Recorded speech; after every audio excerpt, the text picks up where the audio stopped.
Welcome to Festive. I'm your host, Craig Stevens. Today our guest is Nancy Stewart, and Nancy is the Executive Director of Garlic Fest. Hi, Nancy. Hi. Well, what can you tell us about Garlic Fest? Well, Garlic Fest is a local community fundraiser held in Delray Beach. We're a food and entertainment event with our primary goal to raise funds for nonprofits in the community. Okay. How do you go about raising all this money? Well, our event is staffed 100% by volunteers. Each organization takes on a different area of the event. One organization will do our entrances, one does our backstage, one does our VIP hospitality, and they get a percentage of proceeds based on man hours and number of volunteers that staff our event. Wow. So they earn basically some of the money by yes, they staffing do. the event. Instead of hiring outside agencies to be your cashiers and things like that, we use volunteer organizations in the community. About how many volunteers do you use for the entire event? We had almost 540 volunteers this year with the 16 organizations. Boy, that must be a challenge to organize that many volunteers. I'm sure it's a challenge for a volunteer coordinator, but amazingly enough, we only had 2 volunteers not show up for their shifts, and one was a family emergency, so I think that's a pretty good track record for organizing of that many volunteers. Yeah, that's terrific. Now, if I've never been to Garlic Fest, what can I expect when I walk through there? Well, we have a large children's area where we have interactive activities and games and rides for the children. We have what's called a Garlic University that's partnered with the Milagro Center and Home Depot, where they do, this year where the children were able to plant garlic in little pots and decorate the pots and paint them.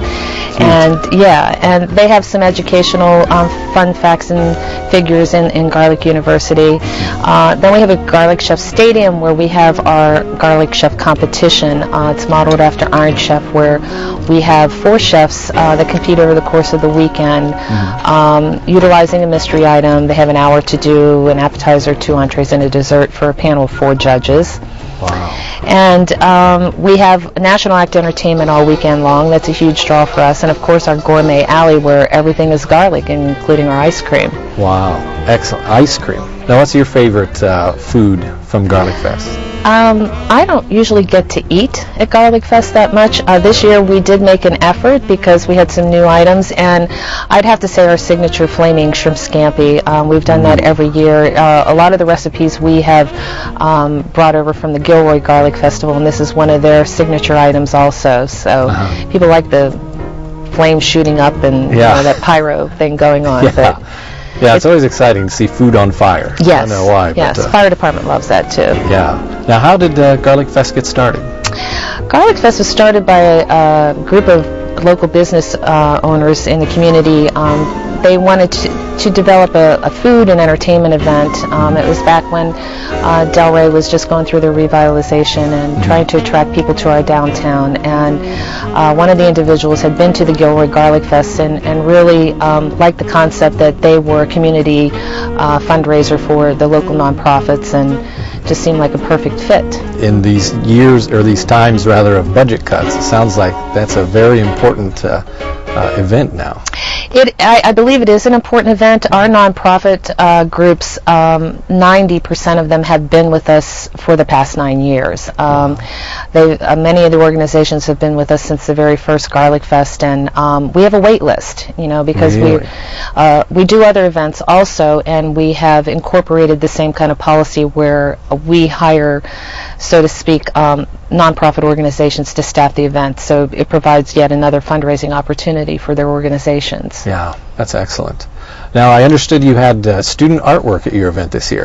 Yes, we decided this year to go outside of our agency and have an art contest within the community, and we selected Dreyfus School of the Arts. And the winner was a 15-year-old student. His name was Ronnie Tofino, and it was pretty exciting. It was nice to have a fresh, look, different style, and I think it was exciting for him because we utilized it on our canvas bags, our posters, all of our promotional materials. Everywhere that there was an ad, his artwork was there. So I think it was pretty exciting for him. And he got a scholarship of $500. Wow. And I believe he purchased a video camera because his major at school is in video production, so it was kind of exciting for him to be able to buy the piece of equipment that he's been looking for. Our focus is to support organizations that are in support of arts or education in some manner. How would you say Garlic Fest benefits Palm Beach County? Garlic Fest, I think, is a huge benefit to Palm Beach County. We have now become a destination. 2 years ago, the Food Network came in and filmed the Garlic Fest. It was right after Hurricane Wilma. And starting last February, we started airing on their program Unwrapped, and it has been rotating. The name of the segment is Garlic Goodies.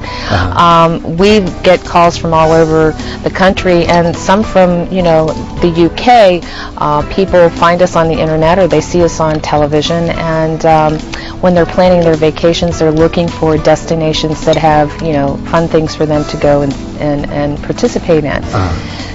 This year, Visit Florida came and featured Filmed All Day, and they're going to be featuring us on their website. So we now have gotten big into the area of tourism, and have people all over the country have heard of us. So I think that's a big benefit to Palm Beach County. Absolutely. Yeah, I mean, that's a huge national recognition there. Now, tell us about some of the acts that you have, the musical group. Well, we've had a long list of national acts, mostly favorites of mine, but this year we had Donna the Buffalo, which is kind of like a Grateful Dead jam band that had a huge following. It's amazing, the people that follow all over the country, they'll follow them wherever they're playing. Our big headliner this year was Blues Traveler. They were on Saturday night and brought record crowds. I mean, we were to the point where we almost had to close the gates for capacity, but it rained, so it slowed it down a little bit. And then we did some tribute bands this year. We did a Pink Floyd tribute band that was phenomenal, and then on Sunday, our family day, we did a Jimmy Buffett tribute. So it was quite an array of music, a lot of fun. Yeah, it sounds like it. Close the gates. That's phenomenal. Yeah, that was exciting. Yeah. What kind of a crowd did you have this year? We had a little over 32,000 people in the 2.5 days. That's amazing. Yeah. Yeah, it's a small area, and it's a gated event, so it's a very intimate environment. Yeah, I'd imagine. Especially if everyone has a little bit of garlic on their breath, makes it a little bit... Well, yeah, and there's something to do for everybody. We have places where you can sit down and listen to music. We've got full liquor bars. We've got beer gardens.